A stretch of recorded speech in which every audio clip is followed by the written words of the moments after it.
Opinions expressed on this show are solely those of the host and guest and are not necessarily supported by WPSC 88.7 FM, station management, or the station owner, William Patterson University. Anyone wanting to offer differing opinions may do so by calling the show at 973-720-2738. Abusive callers will be rejected. Now here's your program on WP 88.7 FM, Brave New Radio.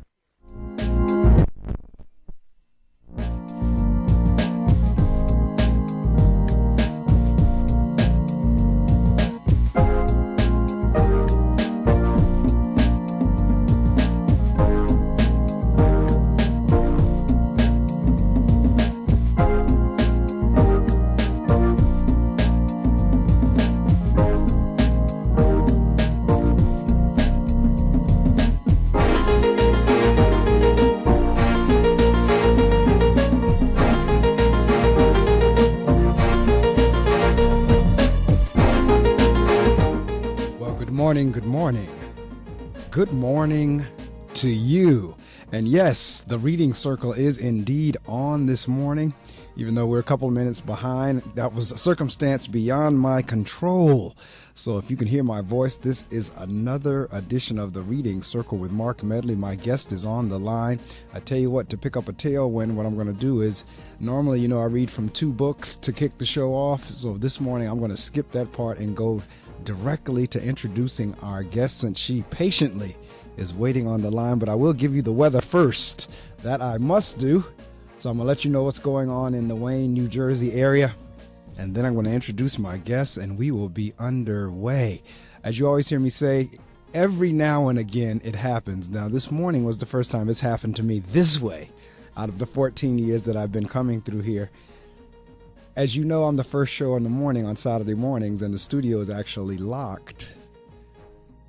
So I have to wait for the police to escort me in. They make me really feel special. They really do, because, I get a police escort, so that's cool. But every now and again, if they're tied up, sometimes they'll let me know on the telephone whenever I call in. It'll be a couple of minutes because the officers are tied up handling an emergency. Well, this morning it took a little bit of a different spin because we actually had gotten into the building and were through the door, sitting in the hallway, in the process of opening the studio door when his radio went off, and he literally had to run back out the door. He said, "Stay there, I'll be back for you to let you in." And so I waited another 10 minutes or so, whatever it was, and another officer did come to let me in. And just as I was walking in the studio door, the telephone was ringing with my guest on the line. So I'm going to go ahead and share the weather with you and then introduce her, and we're going to be underway so that she will not get cheated out of her time. Whenever I got up this morning and I looked at AccuWeather, it said 4 degrees. That's right, folks, 4 degrees. And right now that I'm looking at the weather, it says 6.2. So we did go up a degree or two from the time I left to come to the studio till now. But right now we are in the single digits, 6.2 degrees. Expected to be cloudy with snow showers developing for the afternoon, high of 33. I'll be glad. 33 gonna feel good compared to 6. Tonight becoming windy snow showers early with steadier snow developing late, low of 14. And then tomorrow, Sunday, partly cloudy skies with gusty winds, high of 16. We're moving to a low of -2. Yes, folks, we're talking negative numbers. -2 tomorrow night. Expected to be clear, though. And then on Monday, a mainly sunny sky, moving up to 19 degrees during the day, back down to 1 degrees during the evening. And as we round out the forecast on Tuesday and Wednesday, partly cloudy early, then some snow showers later in the day, high of 27. 40% chance of snow, low of 17. Variable clouds with snow showers Tuesday night, low of 17, as I just said. And then Wednesday, mostly cloudy with snow showers during the morning, high of 31, low of 6. I don't know about you, but I am waiting for spring and summer. I am a summer baby. I was born in August, and I do love the heat. I love the sunshine. I do declare there is a warm weather climate in my future. So you can rest assured at some point I am going to be moving to an area where it stays warm all year round. All right, with that said, let me go ahead and get my guest introduced. She is here with me. She called in right on time. Born in England to Jamaican parents, Dionne grew up in Canada and later moved to the United States. Living in Canada allowed her to develop a deep appreciation for other cultures. Her debut novel, Somerset Grove, was inspired by the many stories of West Indians she grew up with while living in Winnipeg. When she isn't practicing law, Dionne devotes much of her time to writing, a passion she developed years ago and recently discovered again. When she isn't writing, Dionne loves to read. All right, now also a passion she developed in childhood.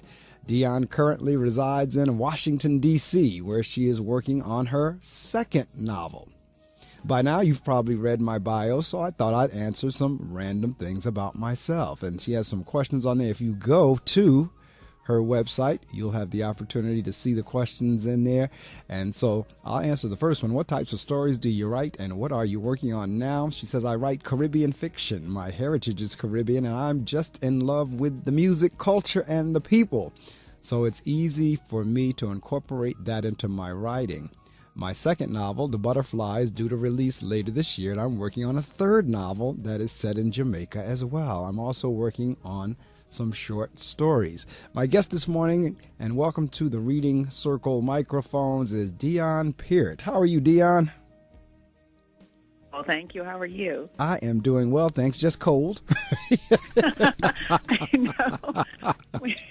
When you talked about that forecast, I was complaining about D.C.'s weather, but it's better than than what you were experiencing. But not as bad as Winnipeg, I'll say that. Well, and you know, it is all relative because I know up in the Boston and the New England area, they're getting snow, like they're up to their backsides in snow. So it's kind of like, it really is relative. It is, but, you know, it's different for everyone. And so your cold is not like anyone else's cold. Exactly. And there are actually people out here on the planet who like cold. I'm just not one of them.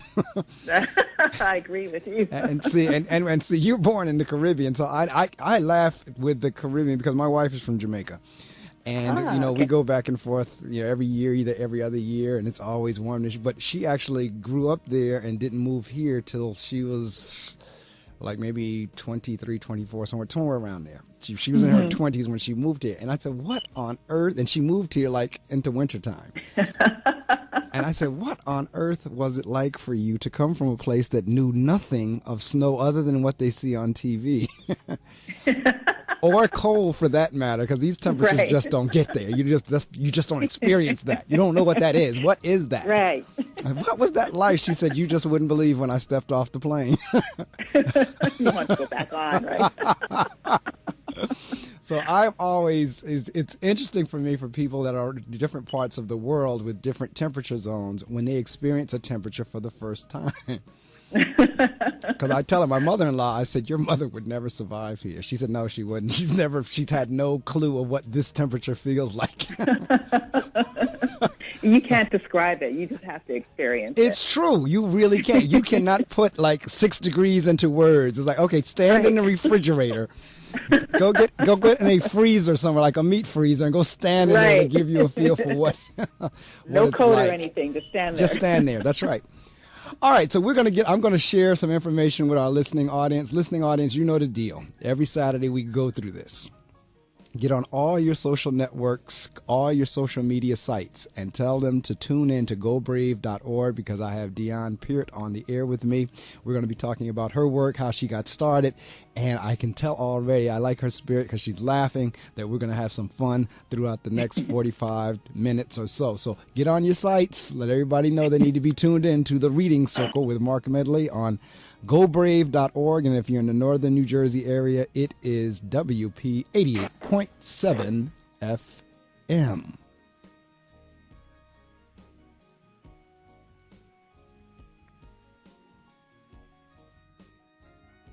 Hey, parents of children with asthma, here's another hit from the Breathe Easies.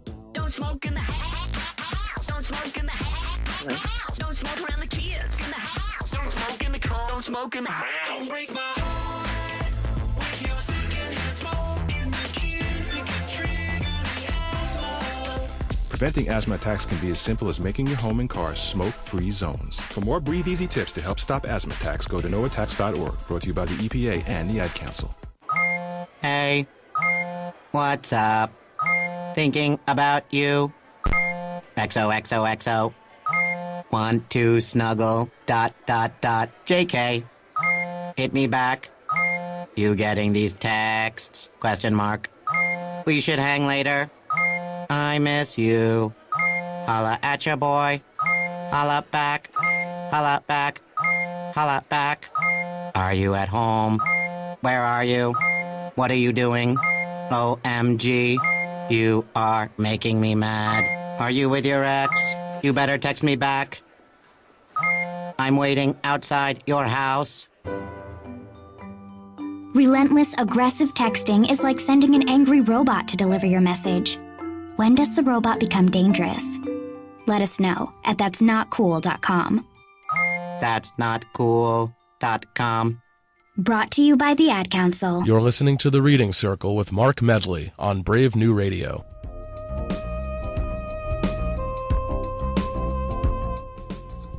Yes, indeed, you are. You are listening to The Reading Circle with your host, Marc Medley. We're heard live each Saturday morning from 6 o'clock to 7 o'clock, or roughly thereabouts. The last few weeks, we've actually been flowing into the 7 o'clock hour, which is fine because I have those 2 hours as well, where I come to you and I interview authors from all around the world.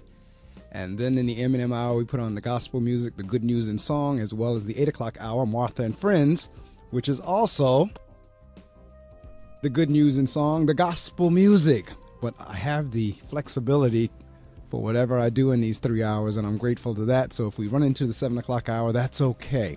So I told you my guest this morning is Dionne Peart, coming from the capital of the United States of America in Washington, D.C., down there near the Capitol and the White House and all those different things. She lives in that area. She is an attorney. Actually, she's a Renaissance woman as well. Dionne, I have a lot of Renaissance people on my show. And what I say when I say that is they're people that can do many things. They're not locked into doing just one thing. So you're not just an attorney, you're an author and many other things as well. A lot of my guests are like that. And so I always call them Renaissance people, Renaissance man, Renaissance woman. So I like that. let's roll the clock back all the way. And you answered kind of usually what's my first question, and that is, where did the whole writing begin? And I was thrilled as you heard me give some extra emphasis on the fact that you said you loved to read in your childhood, because the whole impetus of this show is to help people or to encourage people to read more. Hence, that's why it's called The Reading Circle. And we're introducing interesting books with the hope that they will go out and purchase them and read them. So let's talk about what caused you to begin, or what was your influence or encouragement to read as children? And the reason I usually ask that question is because I work with children every day, and you would think they were like being tortured whenever you said, "Look, you have to sit down here and read this." So, what kind of drove? Well, it's kind of fun. So there's two things that drove me, and one's kind of funny. But if you have parents like mine, the typical Jamaican parents, you can never tell them that you're bored. You tell them you're bored, and they tell you, go find something to read. That's So I developed a love, partially that way, but partially because I just love the escape that books brought. So, in school, when we had chances to go to the library, I was the one that read through all of the sections of the library, and I kind of made my way around the shelves. And I just loved the escape that it brought me. I would go in my room and I would, read at night. I would read by the TV light, and my parents would yell at me. I'd read at the dinner table, and they'd tell me it was rude, put my book down. But I just, once I got lost in a book, that was it. So that's where it just kind of developed from there. And it's interesting for me because the answers for every person I've had on the show who had a love for reading as a child, they were influenced by parents one way or the other. Either the parents modeled it for them, that they were doing it and the child picked up on it, or as you just described, no, we're not going to be having...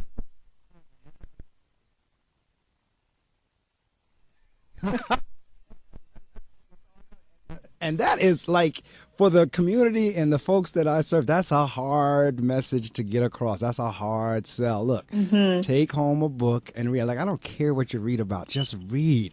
And it's like, and I know the competition in terms of video games and all that kind of good stuff is out there. So I get that, but still, in my mind, and I tell folks all the time, reading is the foundation for everything else that we do.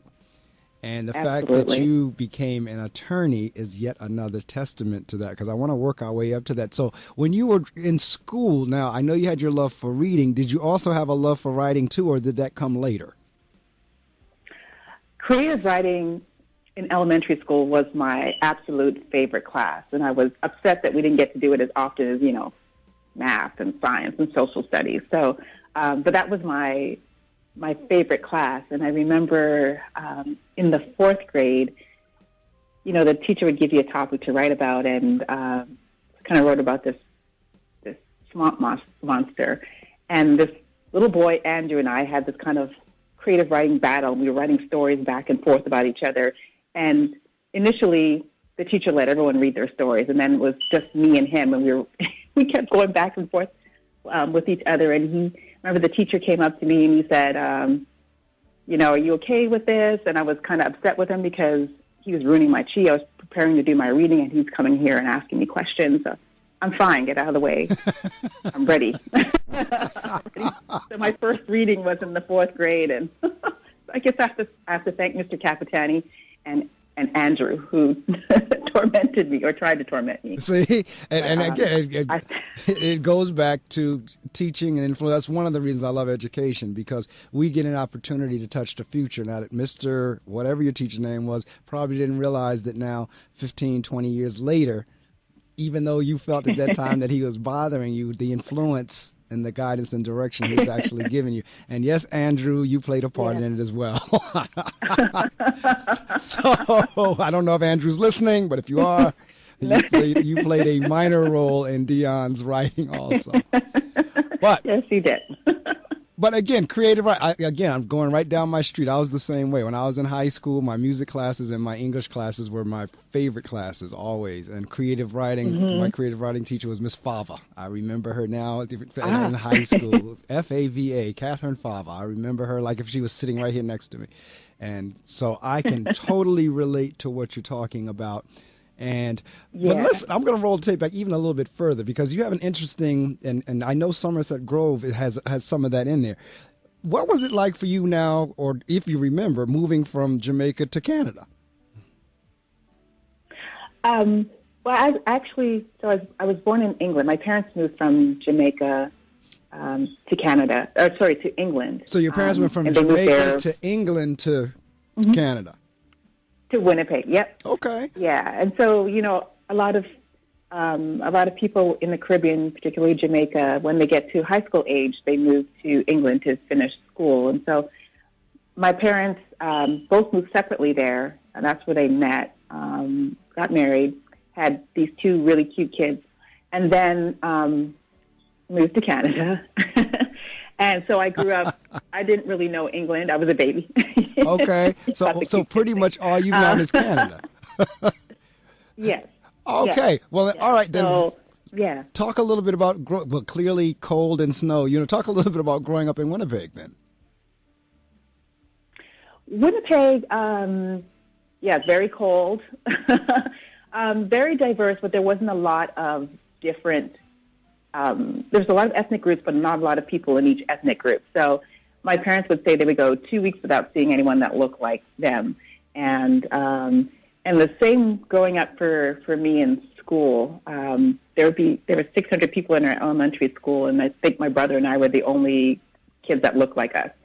So most of the time there was a couple of grades where there was another student or two students, but for the most part it was just me and my brother. So that's where I kind of got a real appreciation for different cultures, because my group of friends looked like a mini United Nations. Right. So, my friend was, they were Chinese, they were East Indian, Japanese, Vietnamese, and then everyone in Canada kind of identifies with their with their ethnic background. So if you ask them where they're from, they'll tell you French, Ukrainian, Polish. So we were just a rainbow of kids in school. See, for me, I just think the international thing is so cool. I just think I'm fascinated with other countries and all the other backgrounds. I've had the opportunity to travel around. Canada is not one of the countries I've been to yet, for whatever strange reason. They're not that far from where I am, but yes, you don't have to believe me. But I've had the opportunity to travel overseas. In the Caribbean, I've been to the Bahamas, I've been to Puerto Rico, I've been to Jamaica several times. I've been to France. I've had the opportunity to go to Germany and Italy, and so I've had an opportunity to travel around. And so for me, international travel and just learning about new cultures and new people is always fascinating for me. And so it's interesting to hear that you were saying kind of like we had our own little United Nations there. So, Jamaica, you grew up in Canada. Right. Okay. Now, yes, but yes. The passageway from Jamaica to England, I'm doing a little social studies for those of you in the listening audience, is if I'm doing my history correctly, Jamaica actually was under English or British rule. Yes. Okay, so the passage, heavily influenced. Right. So the passage between the two countries was relatively easy. Matter of fact, not as if you have to get papers and all this kind of stuff to come to the United States. They would be able to travel between each other, and the same thing between England and Canada. So that's why that path makes a lot of sense to me. And a lot of people do not connect because they don't know the history, but they don't connect Jamaica and England. Right. Because Jamaica's me and Jamaica is the same age. Both of us, Jamaica was emancipated in 1962. And that's the year of my wonderful birth. So I was actually there a couple of years ago for the 50th celebration in Jamaica or their emancipation. Wow. I was actually there whenever they were celebrating that. But and a lot of a lot of people don't realize that even the language in Jamaica has a heavy English influence, a heavy British influence. It really is, and people don't know that either. Many people don't know. But so you're growing up there and you're in school, you're reading, you're writing. Were you kind of like an exception or were you kind of like the norm? Because again, I'm speaking from a United States urban area experience where if you're the one who really loves to read and write, you're teased. You're the bookworm. You're the geek. You're the little nerd. You're the little whatever. You're not cool, that's for sure. If you're the one that loves to read and write, you're not the cool kid. So was it like that there? Yeah. I hate to admit it, but yeah, I was kind of nerdy, bookish, I guess. And my brother was, the athlete, and he was into music. So we were a stark contrast growing up, or even though we're only, he's only 2 years older than me. So, yes, I was, I guess, kind of. Okay, so maybe it's the nerdy. same. It was really, maybe it's the same all around the world, and I don't know. Maybe I'm being unfair to our children here. I don't know. Maybe it's like that all around the world. But this is what folks don't get, and this is what I try to tell the kids that I work with every day, because I work with kids kindergarten through 8th grade, and I try to help them understand. I said, trust me on this one. You're going to want the nerd 15, 20 years down the line because the nerds are the ones that become successful. And clearly, you're an example of that. You're an attorney.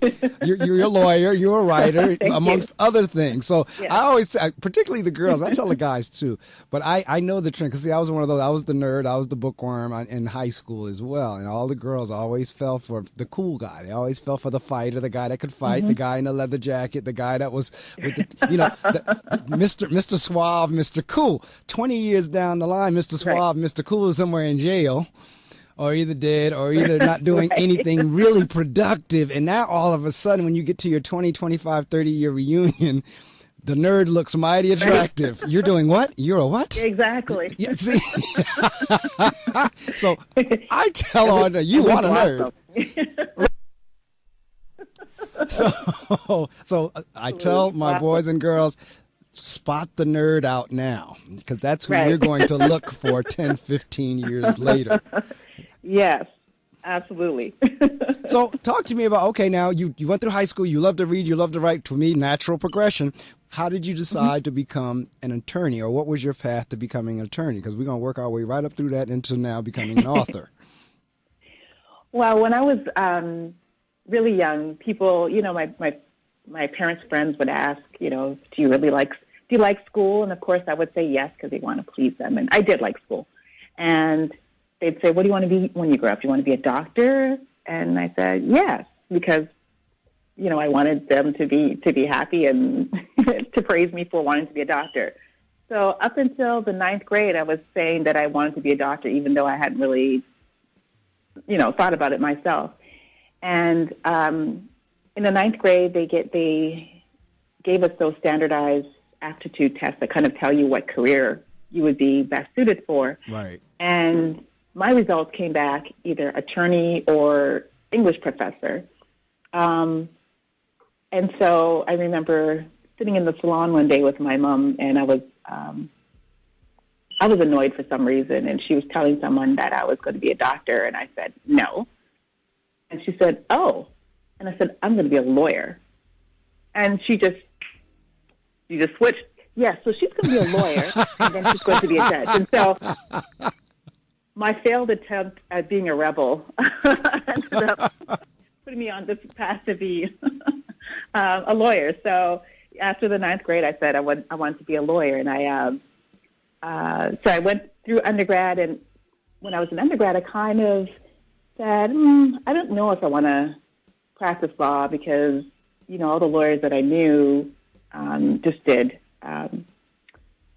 prosecution or defense, and so I said I don't want to really be on either side of that. So I actually didn't go to law school for almost 7 years. But after about maybe 5 or 6 years after I graduated, I decided to take the LSAT exam. And then I said, you're never going to know whether you'd be good at this, whether you're going to like it unless you do. And I never wanted to live with regret. So right. I said, I'm going to apply and just see where it goes. And it turned out to work out okay. So. Well, I'm not surprised because, Jenna, and in terms of your results on that test, if you love to read and you love to write, I'm quite sure when you hit those sections on the test, that's where you probably blew the scores off the charts. So I'm not surprised that that's where your results came out at all, because clearly anything that you do in legal work requires a lot of research, writing. You got to prepare your cases, whatever type of law that you're representing. Right. Requires all of that. So I'm not surprised at that at all. Yes. So I'm going to take a short information sharing time. Listening audience, because see, I used to tell folks I was taking a break, but I didn't want people to think we were going anywhere because I didn't want them to go anywhere. So I stopped saying we're taking a break, we're going here, no, I'm not going anywhere. And the only thing I need you to do is to get on your computers and your telephones and text somebody and tweet somebody and everything else you do on your computer in terms of social media, and tell somebody to tune in right now to gobrave.org. If they're up and they can hear this, tell them to tune in, because for the young people in particular, the kids, Dionne, your story can certainly be an inspiration, and even for some of the older people, it can be an inspiration to let folks know that whatever your dream is, it can be done. You can do it. And you just heard Dionne say initially, she was kind of thinking in terms of becoming a doctor because that's what everybody was asking her. Then she took one of these aptitude tests, and they said, "Now you're better suited for being a lawyer." And she went that direction, and she became that. Now, for those of you, if you don't realize, just getting past, you could do law school, but passing the bar is a whole nother animal. And I'm making the assumption you took the bar and passed the bar. I did. That's why, because I know some people study law and they never take the bar. So I'm making the assumption, and I'm saying that because getting past the bar exam, wherever you take it, regardless of the state, is no easy feat. So again, that's an inspiration in and of itself. If you go to her website and see her picture, I heard her say earlier they had 2 cute kids, and she's not lying. If you look at her picture there on her website, gorgeous shot. African-American, Jamaican, English, Canadian, whatever, however you want to put that in terms of ethnic background, she's done it. And in terms of, like she said, being sometime maybe the only person of color, or she and her brother being the only person, that did not stop them. So for any of you who are listening, go to her website, and before the end of the show, we'll give you all of the links and everything to go to, and you can see what Dionne is talking about. You'll have the opportunity to figure out how you can get her book, where it's available, because when we come back from me sharing this information with you, we're going to work our way from the leap from attorney to novelist. So don't you dare move unless you're moving your fingers to text somebody or tweet someone to go to gobrave.org and make sure you remind them if they go on their computer to make sure they turn their speakers on because they have to turn the speakers on to hear the show. And they can still be on Facebook. They can still be on Twitter. They can still be on Instagram and Pinterest and LinkedIn. They could still be on all those things while they're listening to us this morning. So if your friends are up and you're up, text somebody, tweet somebody. I'm doing that as well on Hootsuite, telling them to tune in to gobrave.org. Wake up Wednesdays at 6 a.m. to 9 a.m. for a midweek morning medley mix with B Fish. It's that hump day. It's that hump day. That's what we do here. We try to pound that hump out. Yes, sir. Everyone's listening. Everyone across the country hears these radio waves. Everything's coming out. So, most important show in the country, that's right. I think that's a black thing. Wow, thanks, man. The Weenie. One thing, though, that I did want to add to your conversation about, is their ego. And Chill with Chique. It's for the ladies. Wake up, America. I try to tell my girl that. She doesn't understand. The views and opinions expressed on this show are solely those of the hosts and guests and are not necessarily supported by WP 88.7. Yeah. Smooth Talk Radio. He's a great lyricist. He's a great feature artist. I got a few other things. Let's see. We got a hip-hop subject. We have a scandalous subject, and then something that I don't really care about. They thought they could stop me. They thought they could hold me down. But boy, did they think wrong. Cause I'm here. And now that I'm here, I'ma keep giving y'all the illest mix you've ever heard. From executive producer Diamonds comes the illest show on radio. Starring Maltese Award winner Diamonds. Every Saturday from 3 p.m. to 6 p.m. on Brave New Radio. Club Melting Pot. Only on WP 88.7 FM. You're listening to The Reading Circle with Marc Medley on Brave New Radio. Yes, indeed. This is The Reading Circle with your host, Marc Medley. My guest this morning is Dionne Peart. Do you say Peart or Part? How do you actually say that? No, you said it correctly. That's it. I had one of my students. I had a couple of students that had that last name, and one of the schools I was in a couple of years ago. Matter of fact, I see his face right now. Matter of fact, when Dawn emailed me about you, and I saw the last name, the kid that I was servicing at that time, he popped right into my face, into my memory whenever I saw that. I said, I know that name. I had a Peart in one of the schools I was in. So it is the same way. That might be my cousin. It is. I go on that from time to time and try to figure out my background, and it is amazing. You never know where people are connected. You really don't. Because I know, my wife's maiden name, she's a Williams, and there's just certain names that are just, no matter where you go, you run into. Yeah. And it's like, here she says, yes, Mr. Williams was a busy man, whoever he was, somewhere around. Love it. But it's like, that name is extremely, I knew it was popular in the United States, but I had no idea it was as popular in Jamaica and other places. So yeah, Mr. Williams got around. He loved everyone. Yeah, absolutely. Yeah. Especially Valentine's Day. And actually, Dionne's book will fit in. That was another reason. One, I had the opening, as it turned out, and then it was Valentine's Day. I started reading the book. I said, this will actually fit. It'll be a nice fit for Valentine's Day. As you can see, I love to laugh. I see you love to laugh, too. And yes. I just have fun. Whatever I'm going to do, I have fun doing it. There's just no need to be down and sad and in the doldrums and depressed and all that. Life is too short. Yeah. So for me, Absolutely. I love to laugh. I love to play. I'm one that the humorist, I can find humor in some of the most macabre situations. And so I have fun on the show. I have fun with my guests, particularly when I have one that I can see or feel across the airwaves that is playful and loves the laughs too. And I'm picking that spirit up with you. But let's talk a little bit about how did you now go from attorney to novelist? 'Cause actually, you didn't go from, you're just doing in addition to. Talk a little bit about that. Okay, you love to read, you love to write, and now you're thinking to yourself, you know what, I'm going to write a book myself. How'd you get to that? Well, I think it was probably about 4 to 5 years into practice. Up until that point, from law school to my first few years of practice, I stopped reading for pleasure because I spent so much time reading case law and statutes and stuff like that. I just didn't have time to read for pleasure anymore. And so I made a conscious effort to get back into doing that. And just one day I decided, I want to write a novel. And so I just decided to challenge myself. The way that I challenged myself to do law school, I challenged myself to write a novel. And so I think it was after reading Bernice McFadden's Sugar, I said, I want to write like her. And so I just started, did a couple of short stories, and then one day the first line of Somerset Grove came to me, and I just kind of took off from there. And, 85,000 words later, I had a book. And for how long, because that's question, or the answer to this question varies depending on the author. I mean, I've gotten everything from 10 years to 10 minutes in terms of people telling me how long it took them to get their story out. So for you, how long was that process? It was over 2.5 years, because at the time I was in private practice.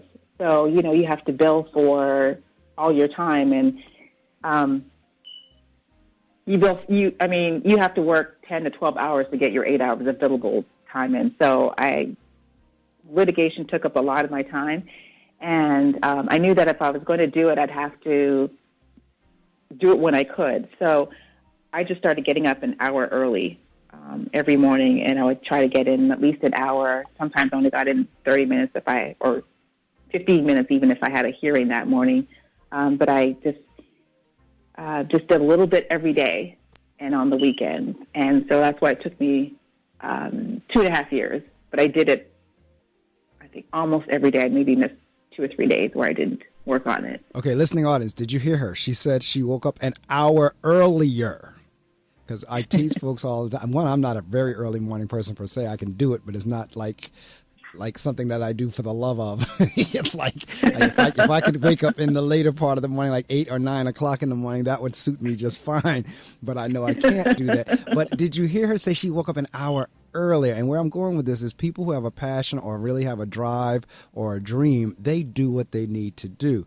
Dionne, in many cases, as you know, because you're on the East Coast, so for you it's the same time zone. It's about 6:45 where you are, just like here. But a lot of times my guests are calling from the West Coast, from California. And so when it's 6 o'clock in the morning here, it's 3 o'clock in the morning there. And I'm saying that again, Yeah. People do what they need to do to get their passion or their dream or the job done. And so when folks start making a whole bunch of excuses for me, that doesn't play well with me, because no, if you really want to do it, you do it. And You so, do. right. And so you've now said, I want to write a book. You were reading the book by Bernice. What was it? Sugar Mama Sugar? What was the name of it? Sugar. Sugar. Okay. So you read Sugar and said, you know what? I think I can do this too. And now you've put it in your mind, I'm going to be an author. I'm going to write a book myself. But I also have my law practice. So folks, she didn't turn around and say, well, you know what? I'd like to write a book, but I got so much work with my law stuff that I forget it. No, she said she woke up an hour earlier. She put the time in on weekends. And I actually have a physical copy of the book. In many instances, I don't have that. I usually download it or what have you, but I have a physical copy of the book in my hands, and the title is Somerset Grove, a Novel. And I'm reading from the back of the book. 3 generations of the women in the Wright family all dream of leaving their home in a small Jamaican town, but each woman encounters obstacles that keep her from living the life she wants. Angelique, strong-willed and adventurous, chooses between her daughter and opportunity as she contemplates leaving her behind to move to Canada. After experiencing heartbreak, proud matriarch Ruby is determined to see that no one ever has a reason to look down on her or her family, even if it means alienating the one she loves. Granddaughter Carmen is torn between her feelings of resentment and longing as she strives to be independent while trying to build a relationship with her distant mother. Traveling between the tropical heat, I could use some of that tropical heat right now, of their Jamaican homeland and the cold promise of Canada. That I got, the cold promise we have right now. The women struggle to resolve the conflicts with themselves and between each other. Now, talk to me a little bit about character development. I just read Angelique, Ruby, Carmen. How'd they come about?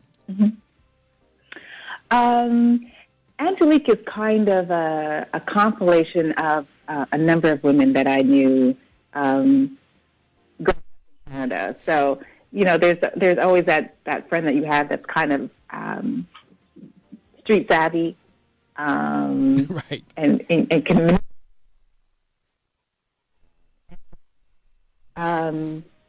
Carmen is. People ask me which character I most relate to, and it's probably Carmen, because she's a first-generation Canadian, and she's trying to find her way between two cultures. And I knew I wanted to write a multi-generational story. So Angelique came to me fairly quickly. She was easy to develop. Carmen was easy to develop because she was like me and a lot of my friends. Ruby is, I think, like every typical Jamaican mother, and I think I've gotten about 2/3 of the way through the story, and I knew I needed another character, but I thought it was too late to bring someone in. So I went back because Ruby was screaming that she wanted to be a main character, and so I went back to the beginning and started to weave her story in as I went along. And like I say, Ruby says some of the things that my mother would say or my friends' mothers would say. So she actually turned out to be my favorite character because she was just like a typical Caribbean mother. I'm sitting here listening, and the question about character development I have some of the most fun with to listen to the authors talk about as the characters evolve. And I heard you say Ruby was screaming to become the lead character or the main character. Yes. And that's fascinating to me because in my mind, because I write blogs and I write, school papers and stuff like that. I haven't written anything like that required character development. And that's always kind of like when I talk to you all as authors, a part of my favorite piece, because I just sit there and like, these are people that either exist and you're writing a likeness of, or either they don't exist, they're coming out of your imagination. But for you, the author, they actually come alive as if they were real people. And so I'm always, so the fact that I heard you describe Ruby screaming, she screamed to be as if, because now we're talking in like personification or third or whatever they call that, the literary device, where it's an imaginary figure that is actually now alive. So yes, I know for this answer again has varied. Do they eat with you, sleep with you, walk with you, talk with you? Do you put them down and then say, tomorrow I'll think about you again? Or as you just said, they scream at me and I have to do this. And I've shared who, just like you just said, Ruby screamed, said he actually was intending to kill this particular character off. And by the time he got so deep into the novel, he actually fell in love with the character and couldn't do it. So he had to rewrite what he intended to write because he could not now kill this character off. When Ruby screamed to you, what did that do? I was like, okay, all right, you need some chapters for yourself. It was interesting because I'm like, I couldn't think of the next generation character after Carmen, and Ruby said, I'm right here. I'm the reason why Angelique is the way she is. I'm part of the reason why you are, Carmen, the way you are. Backstory is not enough. You need to bring me forward. So I said, all right, I'm going back, and and it really fit. It really helped.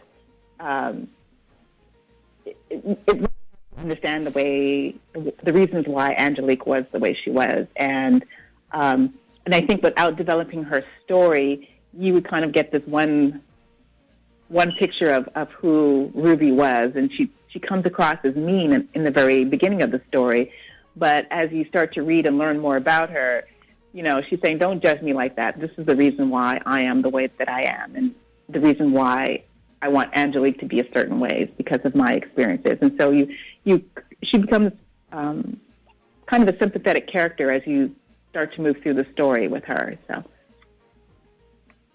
and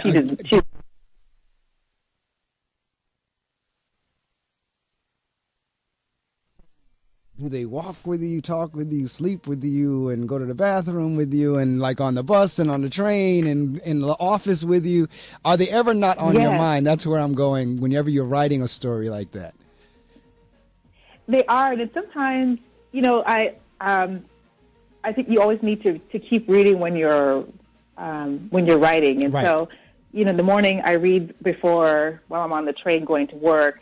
I go to work. I get downtown. I actually write when I go to a coffee shop and right before I get to the office.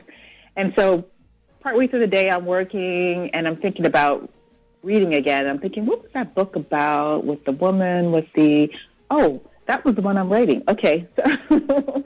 So they kind of jump up at me in the middle of the day sometimes, and I'll have to pull out a notebook and write a little note about them because, you know, if I don't write it down, I'm going to forget exactly what she was saying. Absolutely. And what she was doing, yeah.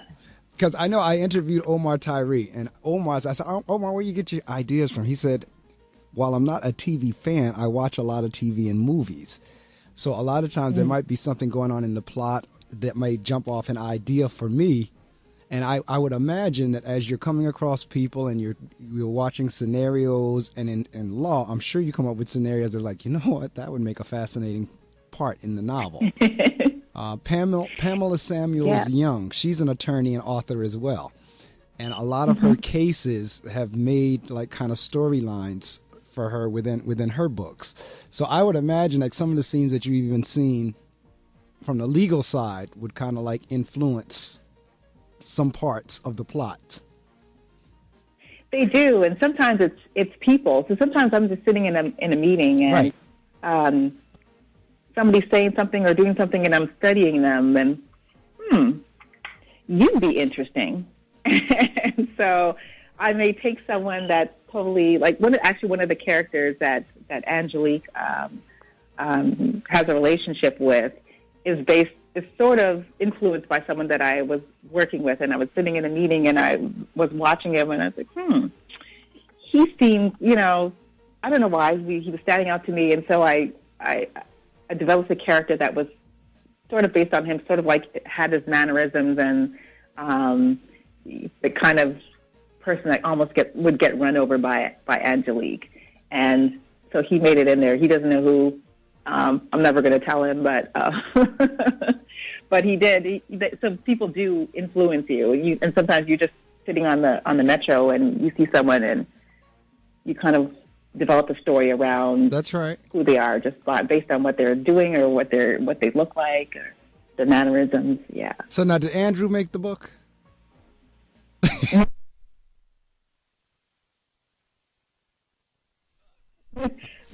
Not this one. You say Andrew didn't make this one. Okay, Andrew, you didn't make this one. Maybe it's coming. Yeah, no, he had his role as a swamp monster. He had his role.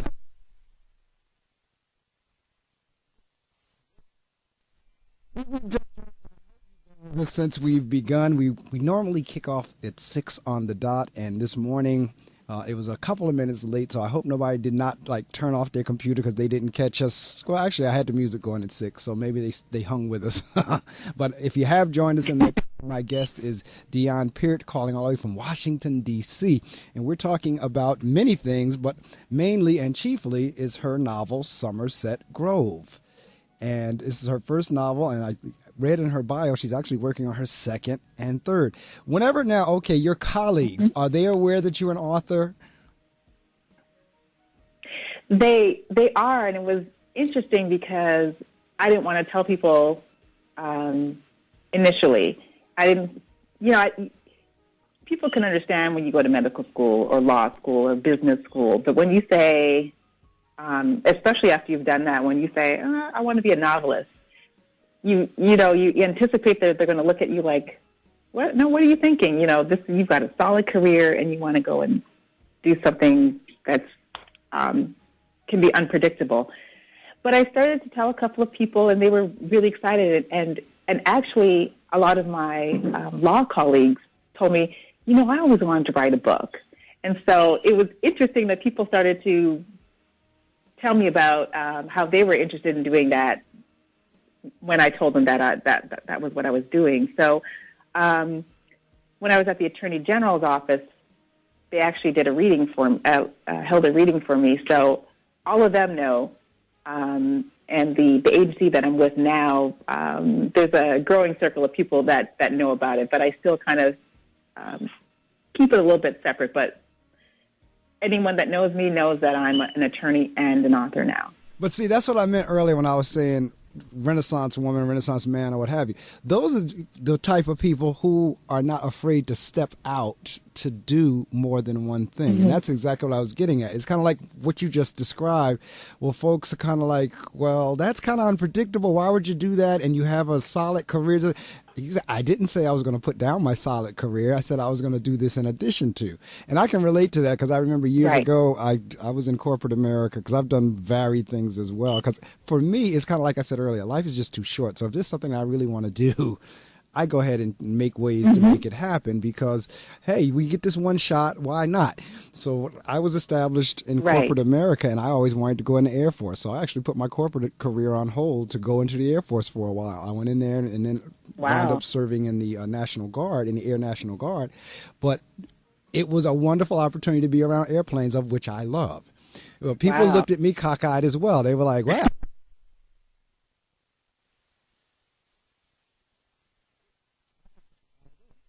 And then some 11, 12, 13 years later, I left corporate altogether to go into education. And again, people looked at me like I was crazy. Like, wait a minute, you're at this salary level in corporate and you're going to take 50% of that to go teach kids? Yes. Why? Because I want to. Awesome. And so, so it's like, wait a minute, you're an attorney and now you're going to write a novel. Yes. Why? Because I want to. I mean, exactly. It's like, I don't know why. I don't know why people think you have to be limited to one thing. And I'm not knocking those who focus on just one area and stay there. That if that's you, that's fine. But then there are those of us who can do more than one thing and want to do more than one thing. Because for some people, they're like, look, I don't have that kind of energy.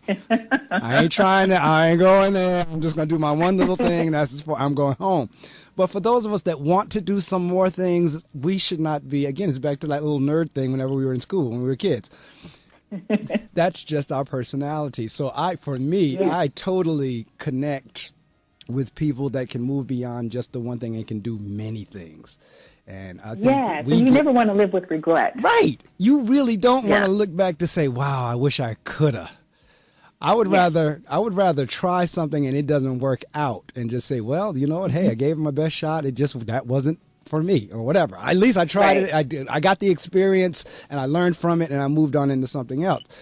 Other than to say, like you said, when it's all over, wow, I wish I had done that.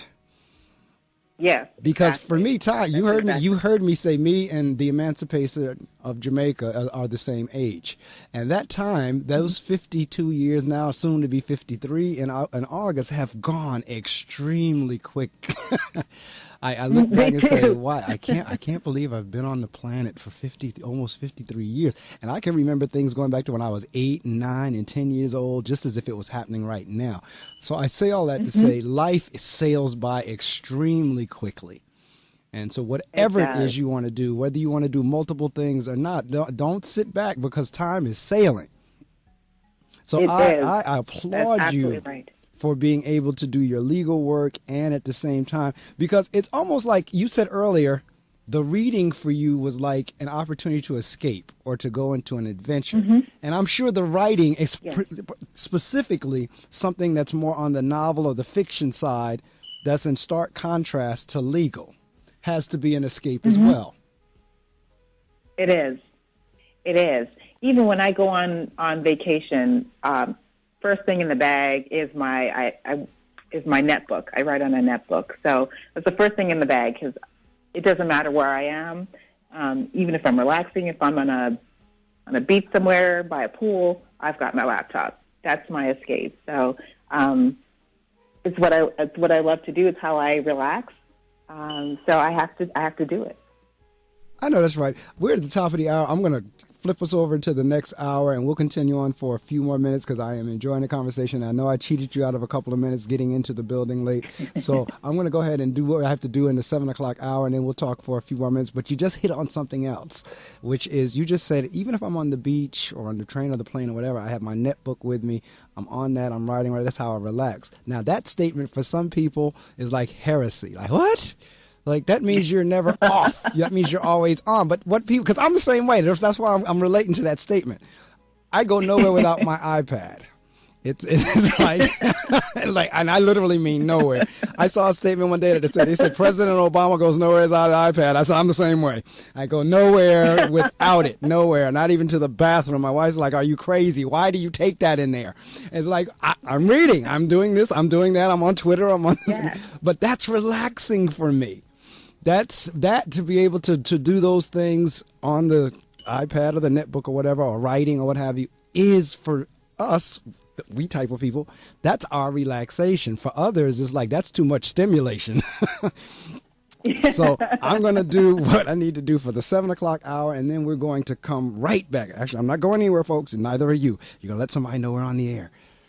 Brave New Radio. Give us your tired, your poor, your hungry, your rockers, your punks, your freaks, your geeks, your Greeks, your party animals, your gangsters, your commuters, your residents, your students, your alums, your lawyers, your truckers, your calls, your tweets. And we'll give you rock, classic, indie, punk, alternative, easy, hard, raps, rhymes, mixes, and drops. We'll give you kick-ass music because we're WPSC 88.7 FM, Brave New Radio. Sound good?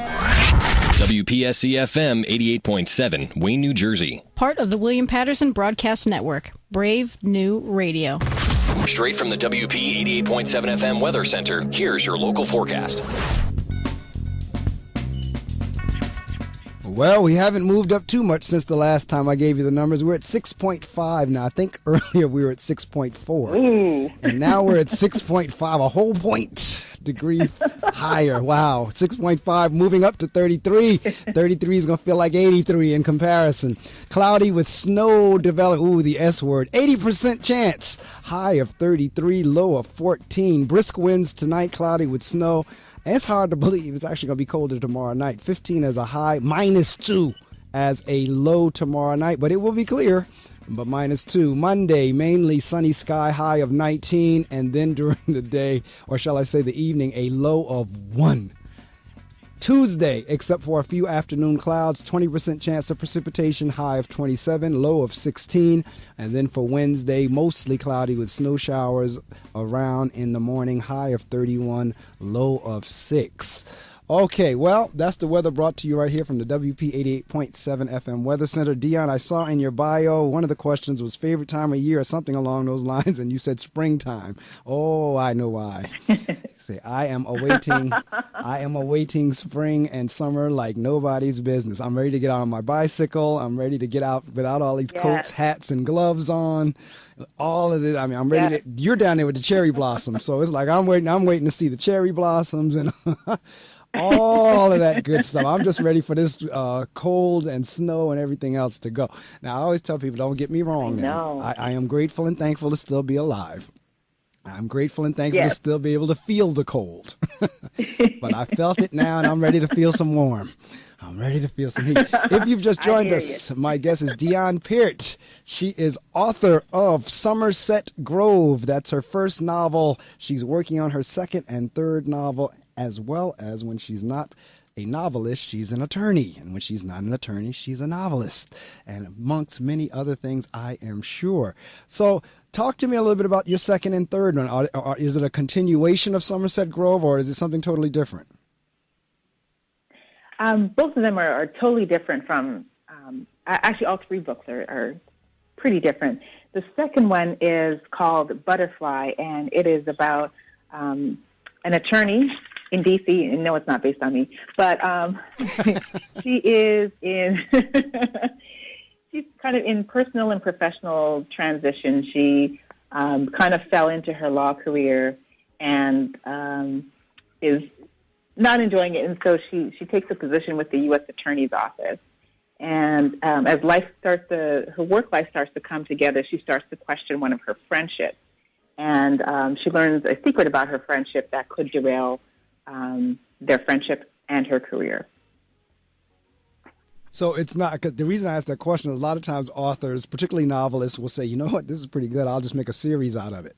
And so or it got so good where they really couldn't close it down, the first one, like they wanted to say, like, you know what, we're going to have to bring everybody back again and we'll continue. So you've actually taken on a totally different path, different characters in your next book. Yes. All right. So that's a good thing because, again, it keeps folks interested, keeps folks reading.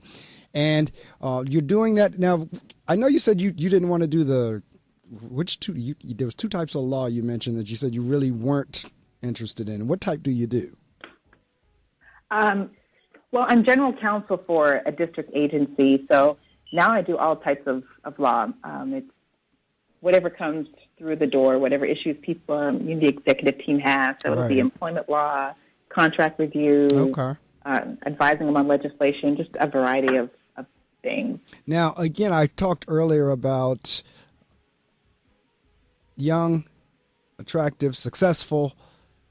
In terms of your being an inspiration, do you have the opportunity to go around to schools or to talk to young ladies or young boys for that, or just kids in general to say, you know, if I can do it, if it's happened for me, it can happen for you? Do you ever get those or at your book signings or anything along those lines? I do. I do at the book signings, and I actually, the agency I work with deals with a lot of young people. So everyone in the age, all the clients of the agency are under 21, and so I get an opportunity to speak with them, and sometimes I'll just go in and visit them at school and things like that.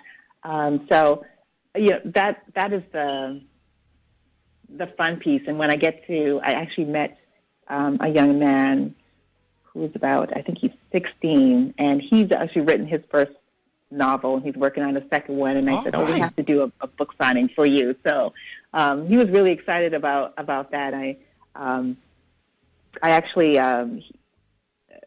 my manager had purchased one of his books for him, and so I went to his classroom, and he didn't know who I was, but so he was looking at me, and I was wearing my suit, and I walked in, and he's looking at me, and I held up one of his books, and he came over, and I said, I came to get your autograph. And so he was really excited about that, and we talked a lot about his writing. We spent about half an hour talking about his writing, and then so we talked about him doing a book signing. He was really excited about that, and so I'd love to see that in young people's faces when they have that passion for writing. And it's not typical for boys, especially at that age. Right. Oh, you're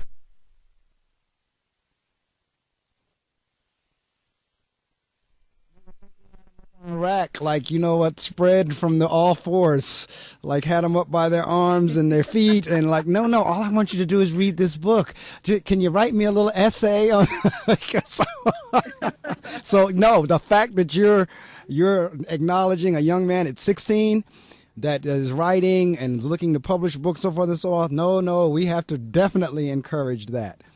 So and again, anytime I can have, because sometimes my authors are like very local right here in the area. In particular, I used to do this show on Friday mornings from 6 to 7:30 when I was teaching in the classroom. And I'd always ask them, what are you doing when we leave the studio? And they say, I have nothing else to do. I may go get breakfast. I said, do me a favor, would you stop by my school with me so that, my kids, because I taught language arts, my kids could actually meet a live author. And Dionne, they would flip. When I would walk in the classroom, they'd have their book with them. They'd have a picture in the back of the book or whatever. And the kids would look at the picture and look up and see the person. That would blow their minds. And so I can only imagine, again, with you walking into his class holding his book, I'm quite sure that had a big impact. I hope it did. And I'm going to follow up with him in the spring and have a book signing for him. He's never had that. He never thought about doing that. And I think it's so important to encourage that. No, I tell you what, get but either between you and Dawn, or either if you want to email me direct or however you want to do it, get his information to me. I'll have him on the show. Really? Okay. Yeah, I will. I will definitely do that. About 3 weeks ago, maybe a month ago now, at least somewhere between 3 weeks and a month ago, I had a sophomore in high school. I think she was around 14 or 15. She had written a book about vampires, and I had her on the show about 3 weeks ago now, I guess. So yeah, by all means, anything that I can do to encourage anybody, one, to read more, because that's what the show is about, and to write, and particularly in that age group that you just described, that 15, if him being on this show or you walking in his classroom is going to be the thing that 10, 15 years from now, you say, you know what, that's what made me go on, then so be it. You know, I had this really... Oh, that'd be awesome. Yeah, I had this lady that was a lawyer, and she was on and walked in my class with my book, and she said our book signing, and then, she put me in contact with a young man that had me on his radio show. So if that's what, hey, you know what, I'm all for that. I will get him scheduled soon. Awesome. Between you and Dawn getting to me saying this is his information, we'll get him on. Okay. All right. I'll definitely do that.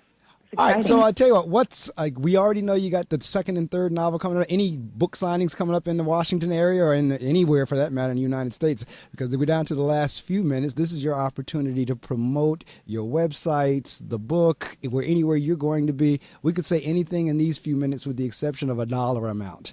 But anything other than that, you are free to promote away. Oh, awesome. Well, I'm going to be at a local author showcase in PG County, Maryland, and that will be on the 21st of this month. And I have a few more events. I'm going to be posting them on my website coming up for March and April, but that's the first thing that's coming up. So February 21st, local authors showcase in PG County, Maryland. Websites, how folks can get to you, how they can get your book, where is it available? Is it in bookstores, only online? Is it downloadable on Kindle? Or how do they get Somerset Grove? Mm-hmm. They can get it from my website at Dionne Peart, DionnePeart.com. It is on Amazon, Kindle, Barnes & Noble, Nook. If you happen to be listening from Canada, you can get it from Kobo, KOBO.com. So it's and it's also available in local bookstores in D.C. like Busboys and Poets. It is Somerset Grove. There is a bookstore, I think it's still around in D.C. It's kind of like a poetry spot. I've been there whenever I've come down there. I'm trying to think of the name. It's what's the name of it? It'll come to me probably after we hang up. But I know it's like a spot where a lot of book signings and spoken word artists come. It's relatively famous down there in D.C. The name escapes me, but I know it has something to do with... What is it? Politics and Prose? Politics and Prose? It could be that, or is there a Busboys and something down there? Is there something... Busboys and Poets. That's the one. That one. Yeah. So it's there. Mm-hmm. I've been to that one before, and I know it's relatively famous in the D.C. area.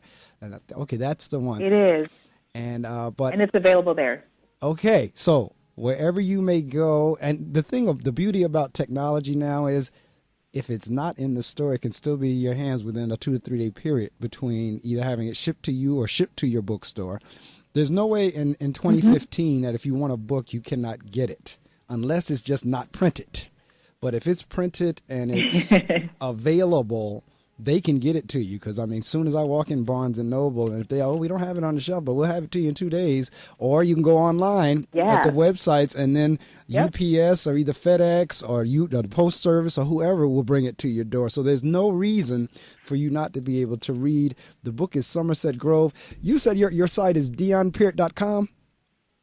Is it the Square? Yes. Is that the same one that's Squarespace? Yes. Okay, no, because I know I'm on the Squarespace site. As a matter of fact, your homepage with all this beautiful water and sand, that's what I'm sitting here meditating on. I'm sitting here looking at your homepage with those waves coming up on the sand, just waiting for the heat to get here. I'm pretending I'm there. I see the mountain. Where is that? I see the mountain in the background. Is that in Jamaica? It is. It is. Okay, I see. That's the view that I want. Well, I know that's. And if you don't, for those in the listening audience, I know it's not television, but if you go to her website and you go under the home page, it opens up with a beach. Now, for those in Boston,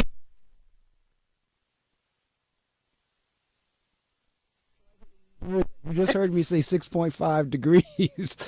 Go to that and you can make that page your screensaver. What do they call it? Your desktop page or whatever they call it. But I'm just sitting there looking at that now, and I'm trying to do the imagination thing. Well, Dionne, I am so glad that we connected this morning. I'm going to have to thank Dawn again for providing your information to me, and we had a chance to connect, and I'm glad you were able to meet on this, because when I do scheduling, it's interesting to schedule I usually schedule like 5-6 months out. Like I'm scheduled now through the end of April. But every now and again, you'll have like pockets of holes, depending on if somebody confirmed or didn't confirm or what have you. So when I started talking to Dawn about your date, I actually had you scheduled for March 14th, I think, a month from now. And then I looked at the calendar and I saw that today was open. So I get back to her and I said, Dawn, see if she's able to do this Saturday. So whenever she emailed me back saying, yeah, she can do this Saturday, I was like, great. And the subject matter is kind of sort of, because it's on relationships and everything, fits with today being Valentine's Day. And so I am thrilled. We will be in touch. I'm assuming, and it may be a bad assumption, but I don't think so, because the last time I looked at the recording equipment, everything was working. So I will be, before the end of the weekend, getting a recording. I don't know if I have your direct email. I know I have Dawn's, but either it'll go to Dawn, or either if you email me or tell Dawn to give me your email address. I put it on YouTube. So I've built like a little YouTube collection of all our interviews that people can actually hear them for those who did not want to rise early with us. Yes, I saw it.